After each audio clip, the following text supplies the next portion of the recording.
as parents now, what is kind of the heart and soul? Because I always get the question, what can I do? I'm a parent, my child's in a bullying situation, what can I do?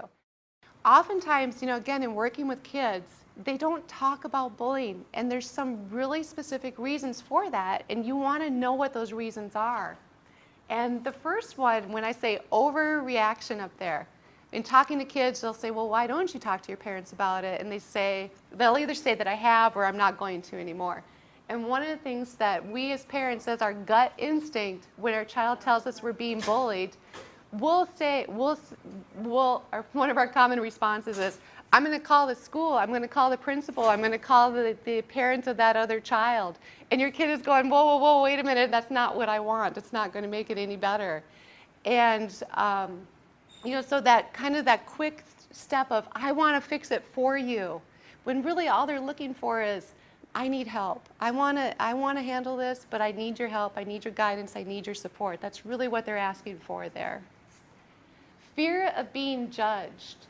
A lot of kids feel like if they're being bullied, it's their fault. Like they've done something to deserve it. And so they don't want to talk about it because they think that their parents may say something. Some, and this is probably true more of dads than moms, might say, well, why couldn't you handle it? Or what did you do that caused this? So again, that kind of self-blame. The next one, may feel ashamed. Some kids feel shame about being bullied. They think, again, they internalize it. They think it's something that they did. There was a girl who I had talked to who had done something at a party that she wasn't particularly proud of, and she was getting teased and harassed about it at school. But she was afraid to talk about it because then it would mean admitting to her parents what had happened at this party and what had transpired. So it was really hard for her to talk about it. But yet she kept getting bullied, so she knew she had to do something, even though she had to overcome her shame about what she had done too. Doesn't change anything. I think we hear this a lot with our kids when they talk to teachers. I tell the teacher about it, they don't do anything about it, nothing happens, nothing's going to change. Why should I'm done. I'm not even going to talk about it anymore. It doesn't do any good anyway. They just kind of give up trying to talk to an adult about it. Think they should handle it on their own. Again, that message of, if you were a man, you could take care of this yourself, Or this is something you can handle on your own. It's not that big a deal. Kids oftentimes, they just see adults as being ineffective. And you know what? Probably adults have been effective for a long time because we haven't known what to do about bullying. We haven't had that education. We haven't had resources. Again, it ties back to, for so long, it's been accepted in our culture. Some of these things they just make you want to cry, I think. When children, I think it's tragically sad, and I've seen it too many times, children with Tourette syndrome feel that they deserve to be bullied. That's awful. There was a situation where a parent had gone to the teacher and requested a quiet place for her son to study because he just wasn't able to handle all the stimulation going on around him in a classroom, even though it was a very small classroom. And so the teacher put the child in a closet. What was sad was that my son thought he deserved to be put into a closet because he was the only one that needed this quiet place to get his work done. Children with Tourette syndrome are extra vulnerable, as I've said before. So we need to be very careful about this. So what can you as a parent do to empower your child? And again, I don't ever want anybody or any child to ever feel like they're responsible for fixing the situation, because they're not directly responsible for what's happening to them. We as a community, as parents, as educators, as legislators, are responsible for keeping our children safe. But with that being said, you can give your children some, a toolkit, some resources of what they can do when they're in a bullying situation. Instead of just saying, just ignore it, because we think that might be an effective strategy. But really, what goes away when you ignore it? Do your bills go away when you ignore them? Does that annoying boss go away when you ignore them? Does somebody in your face calling you names go away when you ignore them? So, you know, even though we want to be helpful in giving that advice, what we really want to do is give strategies. And when I talk about strategies, we're going to say indirect and some direct ones. And so these are going to depend on your child's comfort level, their skill, their ability, their age. And these direct ones, again, you know, this has to be for a kid who's a little more savvy, who maybe knows how to use humor, who isn't afraid to say something. There's going to be kids who are a lot shyer and don't feel comfortable, and we're going to talk about some indirect things that they can do to protect themselves. But the first one, and we're going to go through specific examples with each of these, there's the educate the bully, agree with the bully, do something they would not anticipate, ask the bully to stop, and can use humor. And I'm going to set the stage a little bit. Sandra's going to give an example, but there was a girl who was in maybe 3rd or 4th grade, and she was a little overweight.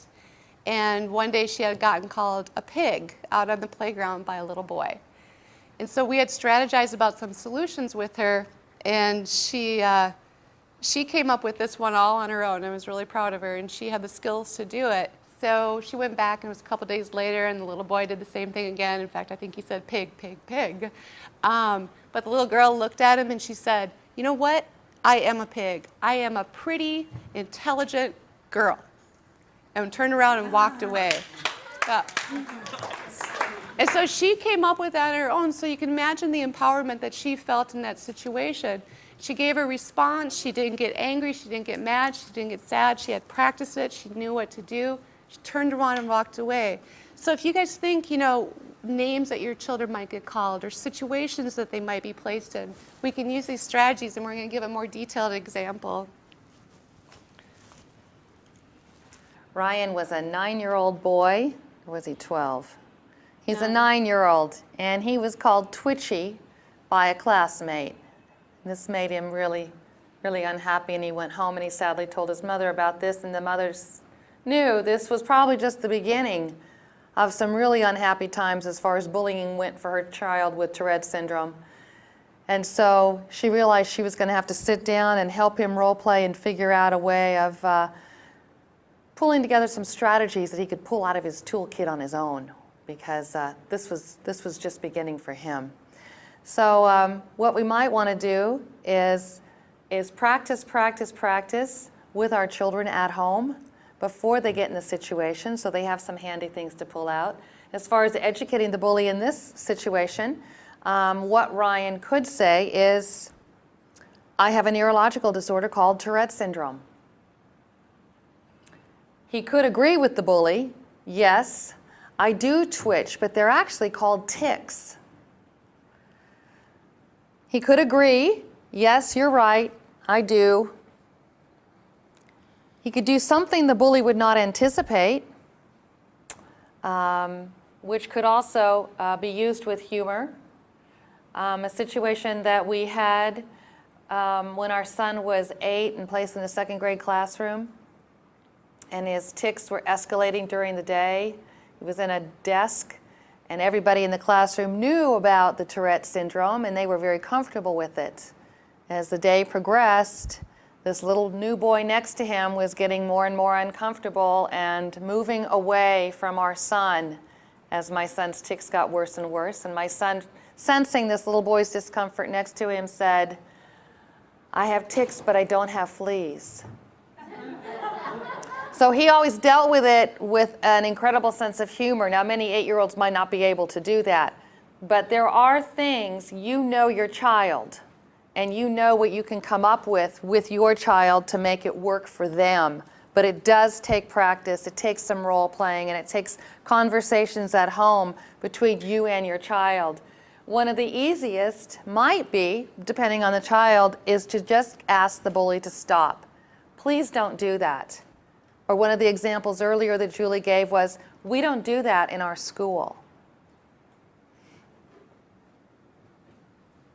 So again, you know, depending, but not every child is going to feel comfortable or have the skills to give that sort of response. And really what you're doing is you're taking back the power in that situation. You're taking back the control. You're throwing the person who's bullying a little bit off guard so that they don't even know how to respond to that, because they're going to get a little frustrated and just move on or move away. But there's indirect situations too.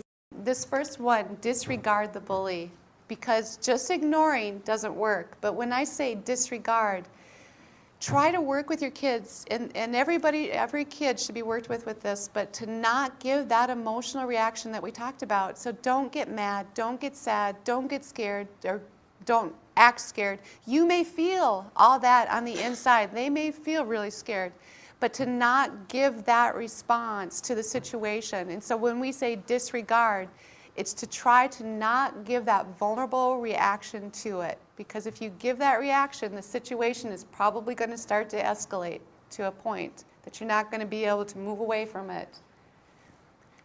Use self-talk. I always feel like that old Saturday Night Live skit where the guy's talking to himself in the mirror and saying, I am a good person. But really, self-talk it's about keeping your self-confidence up. And just because somebody is saying something about you doesn't mean it's true. Doesn't mean you have to believe it. It doesn't mean that you have to buy in. And that's where you as parents are so critical. You know, if your child is coming home and they're being called the same thing every day, it's like you have to counteract that. You can do that by saying, you know, that's not true. You got to keep their self-esteem up, not let that continue. Move away from the situation sounds, again, you know, intuitive. But most bullying happens outside the view of adults. So that's exactly why kids do it, because they know that if they're away from adults, they're more likely to get away with it. Nobody's going to stop it. So it's either, you know, trying, especially with younger kids, trying to keep them away from situations where they know that bullying is going to happen. Now, obviously, with our situations like busing and using the bathroom and things like that, you know, kids aren't going to be able to stay away from it. But we're going to talk about IEPs in a little bit too, and what you can do, some strategies there. Staying with a peer, like what I said earlier, it's a lot harder to bully somebody who's part of a group, who has a peer group to defend them. And we're also going to go into more detail about peers themselves, because they're so critical in this whole aspect. And seeking the help of an adult too is very important. So oftentimes, children with Tourette's, you'll have them on an IEP or a 504. So you can actually write some goals and objectives right into your IEP that will help with bullying situations. And I want to talk a little bit about something we did really unique just this past year with my son, who wasn't really experiencing bullying, but he was moving into middle school. So I thought, we need to up the ante here a little bit to make sure to, you know, keep being really proactive. So what we did is he has, we selected 4 kids, and they weren't necessarily friends, but I would call them allies. And these weren't necessarily the good kids, the leaders in the class either. In fact, one of the kids was kind of a bully, but he really liked my son. And what we did is we set them up as underground advocates. So we gave them training about what bullying is, how to recognize it, because you got to remember, again, I have a son who's nonverbal, low IQ, who can't defend himself. So these kids know what they can do in a bullying situation. They can either directly intervene in the situation, or they know the person to go talk to about if the bullying happens. And that has actually been so successful, and the kids were so enthusiastic about it that they started it with all the kids in that grade within special education. And I think next year they'll probably expand it to school-wide. And what that does, it has benefits for everybody. It's benefits for the kid who's being bullied, but it's also benefits the kids who become the peer advocates. They learn incredible social skills. They learn about advocacy. They learn about looking out for one another.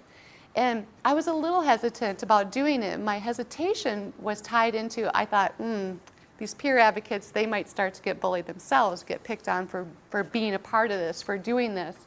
Quite the reverse is true, because kids are saying, I want to be part of that group. I want to do that. I want to make a difference. And there's another statistic out there that kids, one of the #1 things they want out of their school is they want to feel like they're making a difference, that they're being involved. So it's such a powerful win-win for everybody.